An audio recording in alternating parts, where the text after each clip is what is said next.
Una veintena de opositores han sido detenidos en los últimos 30 días en Nicaragua. Entre ellos se encuentran 5 precandidatos presidenciales, un banquero, el ex líder de la patronal y también antiguos compañeros de armas del actual mandatario Daniel Ortega durante la guerra contra la dictadura somocista. Hoy nos acompaña Luis Carrión. Fue, como Daniel Ortega, uno de los 9 comandantes de la Revolución Sandinista de 1979. Hola, señor Carrión. Muy buenos días, muchas gracias por darme la oportunidad de dirigirme a tu audiencia. Carrión rompió con Daniel Ortega en los 90, desde entonces es opositor al Frente Sandinista, el partido que él mismo contribuyó a fundar. Tras las detenciones de sus excompañeros de armas, que ahora son también compañeros de partido, el progresista UNAMOS ha decidido exiliarse de Nicaragua. ¿Por qué ha tomado esa decisión usted, señor Carrión? Bien, cuando comenzó la represión contra los precandidatos en primer lugar, continuó luego contra los dirigentes de mi partido. Tenemos 6 miembros de nuestra junta directiva que fueron encarcelados, secuestrados en el transcurso de 24 horas. Yo soy miembro de la junta directiva y decidí esconderme, y luego cuando comprobé que las fuerzas de la policía estaban tratando de localizarme, vigilando varios lugares donde pensaban ellos que yo podía estar, me convencí de que mi integridad y mi libertad estaban en peligro, y fue entonces que decidí salir del país para poder continuar siendo útil a la lucha por la democracia y la libertad en Nicaragua. Señor Carrión, usted luchó junto a Daniel Ortega para sacar a la dictadura somocista del poder. ¿Se imaginó usted que tendría que exiliarse décadas después del país? Obviamente eso jamás me lo imaginé. En primer lugar, nosotros en aquellos primeros años de los 80 pensábamos que la revolución iba a durar indefinidamente. En el 90 eso quedó claro que no sería así, pero los gobiernos que sucedieron a la revolución pues respetaban los marcos el Estado de Derecho y de las libertades democráticas. Pensamos entonces que íbamos a poder por romper el ciclo histórico de Nicaragua en el que dictaduras, revoluciones han mantenido a mi patria en un estado de permanente inestabilidad histórica. Sin embargo, el triunfo de Ortega en las elecciones del 2006 abrió un nuevo ciclo de dictadura, que desde que él llegó al poder comenzó a construir una nueva dictadura, tomando gradualmente en unos casos y rápidamente en otros el control de prácticamente todas las instituciones del Estado, especialmente de la policía, que dejó de ser una policía nacional para convertirse en un instrumento completamente plegado a los intereses de Ortega. ¿Qué supone para usted personalmente exiliarse? Porque además usted es una persona que ya es mayor. Es decir, la decisión ha tenido que ser muy difícil y supongo que estará siendo duro estar viviendo fuera de su país. Efectivamente, esta es una decisión que es muy dura para cualquiera, pero pues, aún más para aquellos que ya somos ciudadanos de la tercera edad, ¿verdad? Que no es fácil reinsertarse otro país, generar ingresos, y además dejar todo atrás. Incluso mi familia entera está prácticamente ha sido forzada a desarraigarse, a salir del país. Una de mis hijas es directiva suplente de la Fundación Nicaragüense para el Desarrollo, que es una de las instituciones que ha sido objetivizada por Ortega y que ha estado persiguiendo a todos sus directivos. Pues mi otra hija también ha sido buscada en diferentes lugares, de tal manera que todos ellos han tenido que salir, pero no están conmigo, ellos están en otros países, en otras partes, y realmente esto es un golpe durísimo para alguien como yo, que tiene que comenzar a sentarse y a hacer una vida a estas alturas en otro país. Pero la verdad es que son miles los nicaragüenses que han pasado esto en condiciones dificilísimas, de hambre, de destitución, de enfermedades y realmente pues comparto con ellos ese destino tan difícil. Le propongo, señor Carrión, recapitular, irnos al pasado para poder explicar el presente. Ustedes le ganan la guerra a Somoza en el año 79, son ustedes 9 comandantes de la revolución, pero Daniel Ortega queda como un líder dentro de esos 9. ¿Cómo es ese proceso? Explíqueme quién es Daniel Ortega y cómo es el proceso en el que Daniel Ortega pasa, digamos, a liderar el Frente Sandinista. Bien, Daniel Ortega es, en primer lugar, inmediatamente después del 79, designado como coordinador de la Junta de Gobierno, que eran 5 personas conformaban esa junta. Y la dirección nacional, los 9 comandantes, pues fungíamos como, digamos, un directorio político general y las decisiones pues eran consultadas, conversadas, etcétera. Luego en 1984, Daniel Ortega corre como candidato a la presidencia y el Frente gana las elecciones en ese entonces. Ya esto le da a Daniel Ortega, digamos, una base de poder independiente de la dirección nacional. Y él comienza a irse convirtiendo en una especie de personificación de la revolución y agarrando una influencia cada vez mayor dentro de la base sandinista. Luego de 1990, cuando el Frente Sandinista pierde las elecciones, Daniel Ortega en un primer momento acepta el resultado y parece que se dispone a competir y actuar dentro de las reglas del juego democrático que estaba comenzando a construirse en ese momento. Pero la verdad es que un pocos días después, Daniel Ortega cambia completamente de posición y lanza la consigna esta de gobernar desde abajo, mediante la cual saboteó, chantajeó a los gobiernos, usó la fuerza y la violencia para tratar de imponer su voluntad ya en unas condiciones completamente contrarias a la evolución pacífica que se había abierto para Nicaragua y que muchos que estábamos en el Frente Sandinista estábamos dispuestos a apoyar y empujar. De ahí en Dentro de... adelante, Daniel Ortega cooptó por completo el Frente Sandinista y lo convirtió de un partido político en un grupo familiar que se mueve alrededor de sus intereses y de sus decisiones y las de su esposa. Dentro de esos 9 comandantes, ¿por qué se elige a Daniel Ortega? Para ser la cara visible de todos. Bien, en el primer momento, Daniel Ortega ya era, digamos, designado como coordinador de la Junta de Gobierno antes de que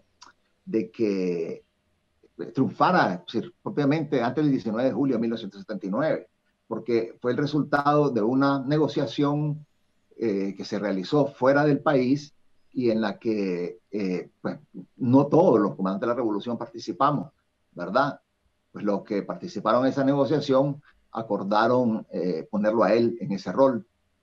Y luego, de alguna manera, en el 84, Daniel Ortega había sido una persona que actuaba dentro de una lógica de partido y de respeto al grupo, pues consideramos que siendo que ya venía jugando un rol como cabeza de la Junta de Gobierno, pues era conveniente que continuara como candidato presidencial. Nunca pensamos que a partir de ahí iba a aspirar al control total del Frente Sandinista y a convertirse en el candidato eterno del Frente Sandinista. ¿Cuándo decide usted cortar definitivamente con Daniel Ortega? Yo renuncié a la Dirección Nacional y al Frente Sandinista en el año 1995.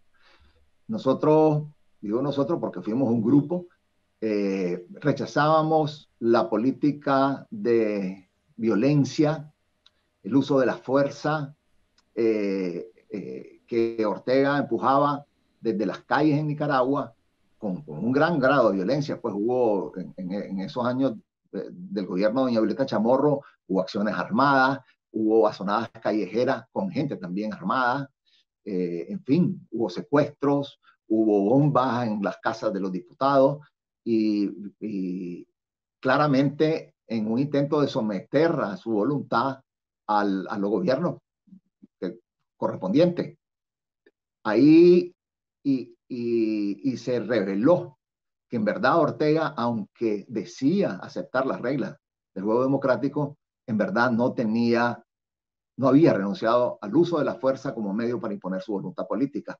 Eso fue un elemento central que produjo la ruptura y yo y los demás compañeros que nos apartamos en ese momento y rompimos con él, pues pensábamos que era necesario darle continuidad a la lucha por los ideales, por los sueños y las aspiraciones que habíamos tenido desde los años 70, pero en el contexto de un país democrático con el respeto a las instituciones, al Estado de Derecho y que abriera la posibilidad por fin de un país en que se rompiera este ciclo de dictadura y revolución que nos ha perseguido desde los años de la independencia, desde los años de la independencia.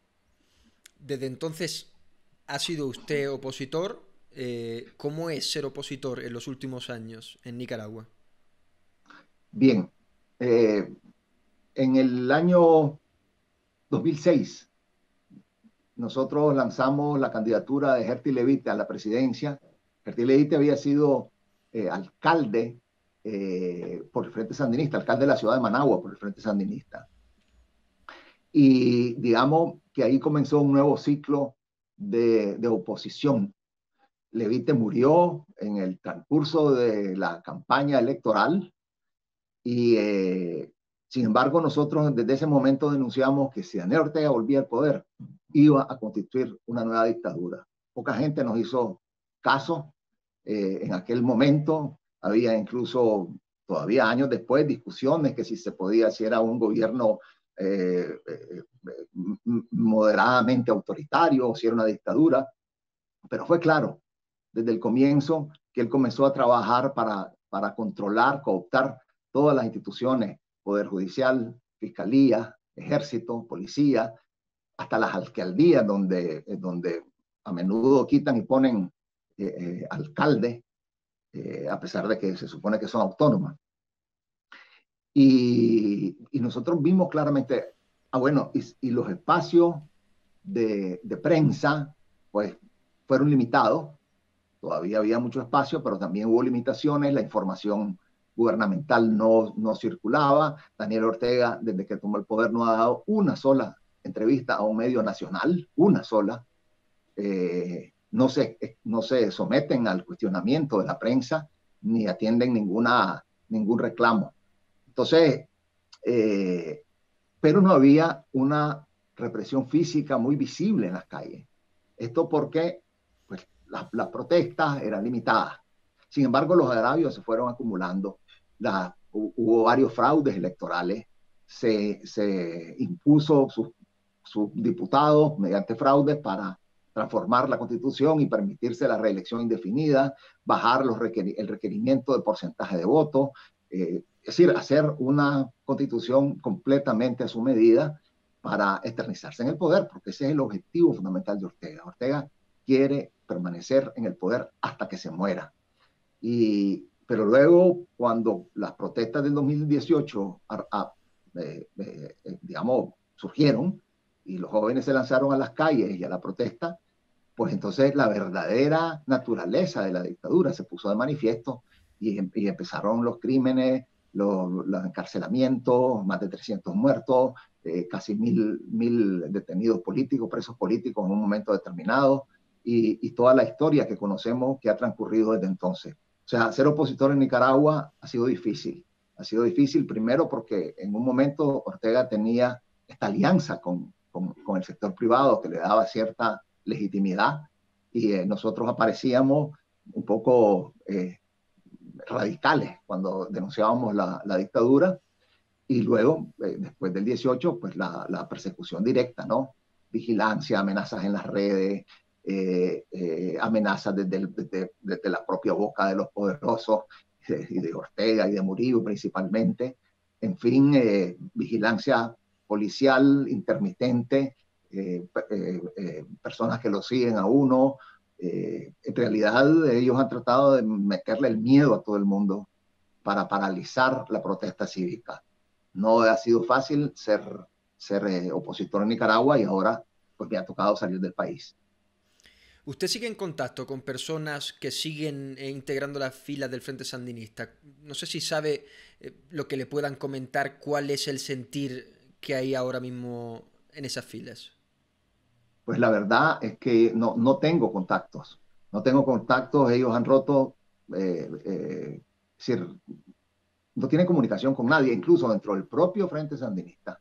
Personas de cierta relevancia no tienen capacidad ni posibilidad de comunicarse con Daniel Ortega. Ellos están encerrados, él y su esposa, y son poquísimas personas las que tienen acceso y con los que, me imagino, toman ellos sus decisiones. Así que no hay vasos comunicantes de ningún tipo desde hace muchos años. El próximo noviembre se celebran elecciones presidenciales. ¿Qué espera usted de esa cita? Bueno, estas elecciones ya han sido convertidas en una farsa. Es decir, con los aspirantes presidenciales más importantes encarcelados, con partidos políticos a los cuales se les ha suspendido la personalidad jurídica, con un ataque sistemático y leyes que ponen en peligro la libertad de expresión, la libertad de prensa y facilitan la persecución de los periodistas, ¿verdad? Con una represión permanente donde nadie puede salir a la calle ni siquiera con una bandera de Nicaragua porque pues, va a la cárcel. En esas condiciones, ¿verdad?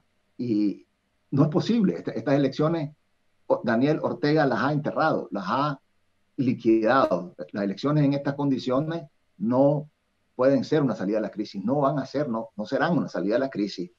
Y así que nosotros, sí, tiene que haber verdaderas elecciones libres y estas no lo van a hacer. Ya el fraude está montado, simplemente van a completar los pasos hasta llegar al 7 de noviembre en el que, como dijo alguien, van a haber votaciones, pero no va a haber elección. El gobierno dice que va a haber candidatos opositores, más de una decena. Eh, Daniel Ortega, lo que el gobierno de Nicaragua dice es que las detenciones se han dado porque las personas detenidas estaban conspirando para promover intervenciones extranjeras en Nicaragua y eso vulnera la soberanía nacional según la nueva ley de defensa de la soberanía del pueblo. ¿Es infundado esto? ¿Qué bases tienen para dar esas acusaciones? Ellos dicen que están recibiendo fondos de gobiernos extranjeros, específicamente de Estados Unidos. Mira, esto es absolutamente falso. Estas personas están en prisión porque se atrevieron no solo a denunciar a Ortega, no solo a promover la lucha contra el régimen dictatorial de Ortega, sino por atreverse a disputarle en unas elecciones la presidencia a Daniel Ortega. Ese es un enorme pecado, no solo de ellos, ¿verdad? Y por eso es que están encarcelados. Toda esta narrativa de Daniel Ortega está dirigida a justificar, en primer lugar, ante sus propias bases, este nivel de represión que ha tocado a líderes antiguos compañeros de Daniel Ortega, a líderes con a un prestigio dentro de la fila orteguista del Frente Sandinista, y ellos necesitan, digamos, cohesionar esa fila dándoles una justificación para esto, para esta oleada represiva. Aquí la única conspiración que ha habido en Nicaragua es la de Daniel Ortega, que ha liquidado el Estado de Derecho. El único golpe de Estado es el de Daniel Ortega, que ha sometido al Poder Judicial, a la Asamblea Nacional, a la policía, al ejército, etcétera, a su voluntad omnímoda. Es decir, si hay alguien que ha conspirado para dar un golpe de Estado, es Daniel Ortega.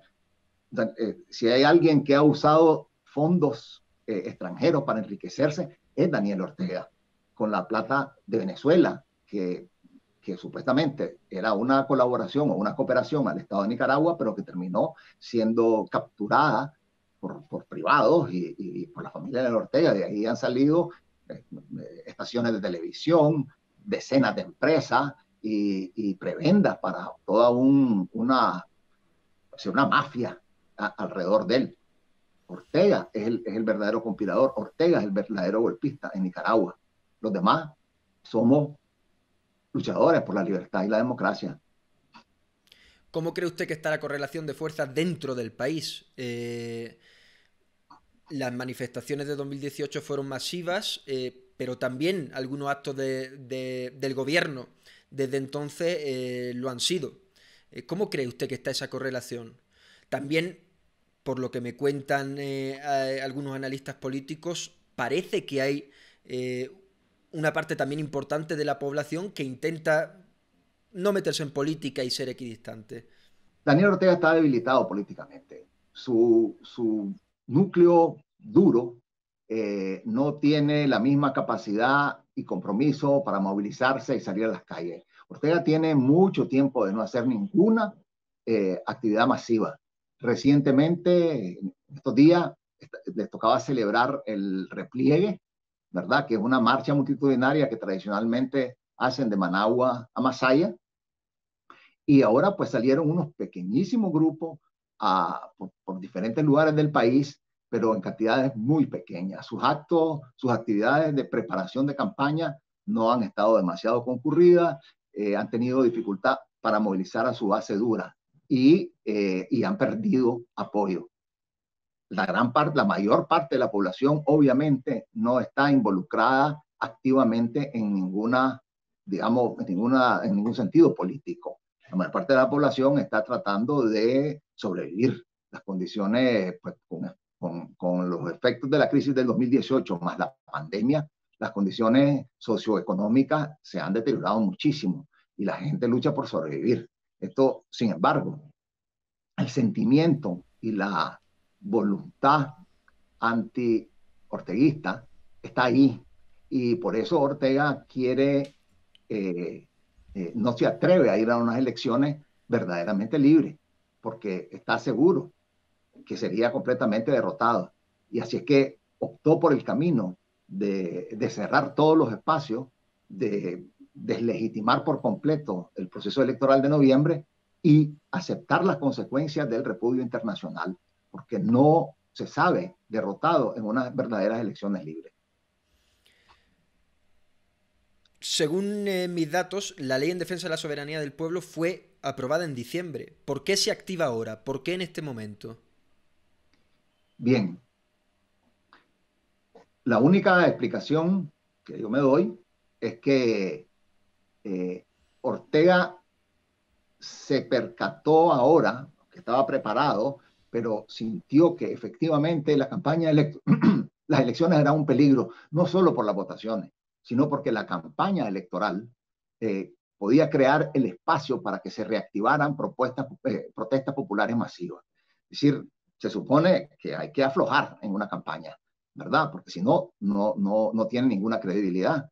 Y Ortega se preocupó de que eso era un contexto en el que las fuerzas azul y blanco podían nuevamente resurgir de una manera activa. Y fue entonces que decidió aplastar eso por completo, no solo sacando del juego a los aspirantes presidenciales, sino sacando a todas las figuras que tenían una representación y un liderazgo político en el país, aunque no fueran candidatos o precandidatos o aspirantes, ¿verdad? Entonces optó por, lo voy a decir, se está encaminando a la construcción de un modelo cuasi totalitario, ¿verdad? Cuasi totalitario.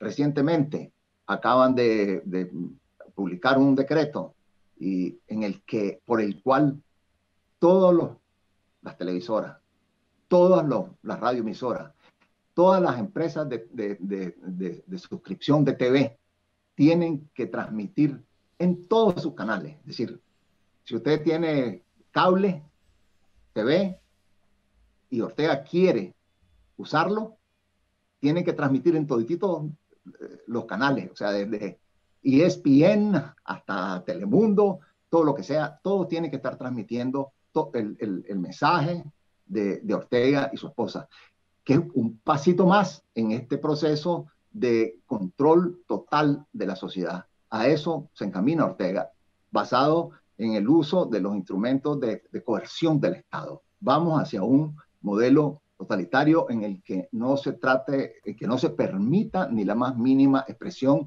de disidencia, de oposición, de crítica al régimen. Y en este contexto, ¿cuál es el estado de la oposición? Desde fuera, parece que está dividida. Hubo hasta 5 precandidatos presidenciales cuando se habló en 2018 de que iba a ser una candidatura unida. Y también lo que parece es que hay divisiones entre pues las fuerzas más conservadoras y las fuerzas más progresistas de la oposición. ¿Por qué no se ha podido llegar a acuerdos importantes? Bien, en primer lugar, la mayoría de los candidatos se habían comprometido entre sí a respaldar a aquel de ellos que a través de encuestas y otros medios pudiera eh, mostrar que tenía el mayor apoyo popular, ¿verdad? O sea que ahí había un esfuerzo encaminado a construir una candidatura única. A ver, cuando digo única me refiero de la oposición real. En Nicaragua hay un montón de micropartidos que nosotros llamamos zancudos porque son, digamos, subsidiarios y funcionales al régimen, que no son oposición, no representan nada. Entonces, en esta contienda habían 2 partidos legales, ¿verdad? Que hay que decir que los partidos que tienen legalidad en Nicaragua son solamente aquellos que Daniel Ortega les ha permitido existir.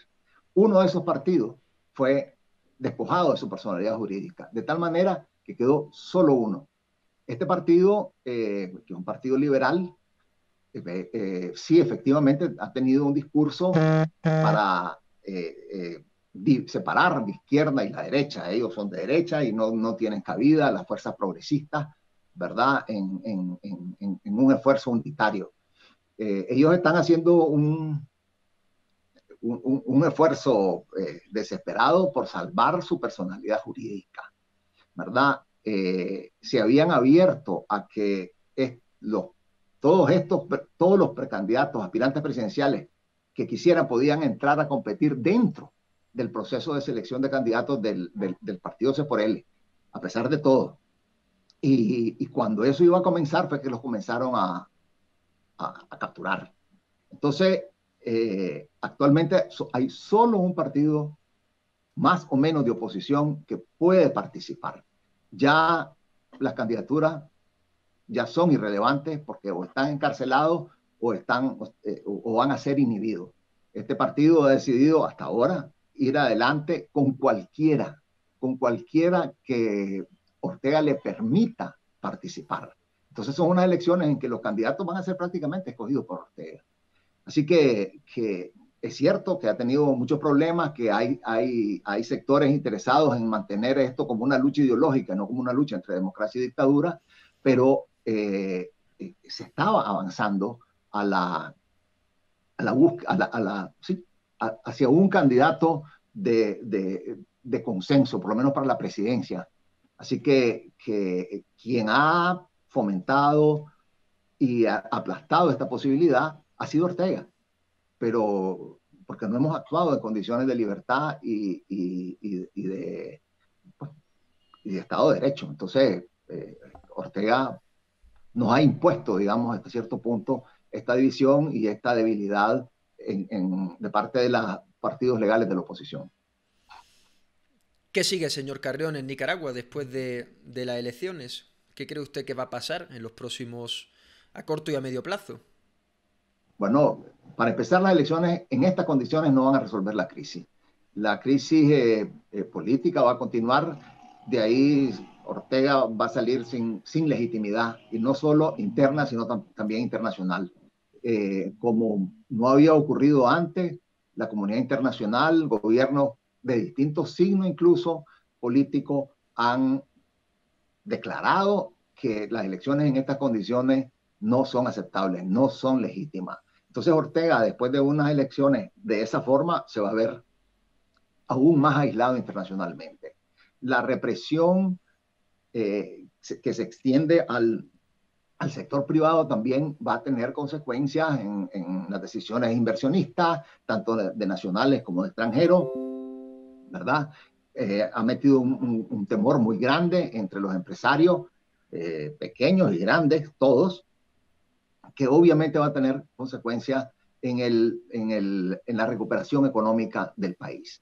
Y la crisis social también va no solo a prolongarse, sino posiblemente se va a agravar. ¿Hasta qué punto esto es sostenible? No es sostenible. Porque todo esto afecta no solo es decir, las afectaciones incluyen a todos los grupos que están alrededor de Ortega, a todos los empresarios sandinistas, digamos, que ayudan a sostener este régimen. Y toda esta crisis y la debilidad política que claramente tiene Ortega van a forzar una salida democrática. El tiempo es más difícil de definir, ¿verdad? Pero este modelo es insostenible. Nicaragua es un país pequeño, no tiene los recursos de Venezuela, está muy interrelacionado. Más del 50% de nuestro comercio exterior es con los Estados Unidos. En fin, hay unas condiciones estructurales que no hacen posible que lo que Ortega quiere hacer tenga viabilidad. Muchísimas gracias, señor Carrión, por su testimonio. Hemos aprendido más sobre la situación de Nicaragua. Muchísimas gracias.